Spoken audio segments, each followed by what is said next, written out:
turn 4. Boking sets up off turn 4. Kane goes underneath him.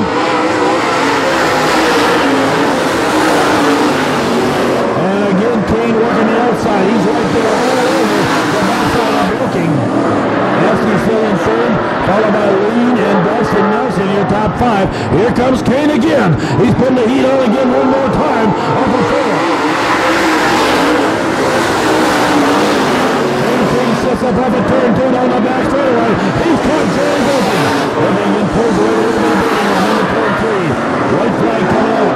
Now Kane can he mount another charge on his last lap. One last time around to see if he can run down Johnny Boking. And again Kane makes the move on the outside. Here he goes on the back straightaway. And Boking going into turn 3. It's going to be a shootout as Kane gets up alongside. Boking stays on the gas. They get on the trigger together. Here they come to the flag side by side.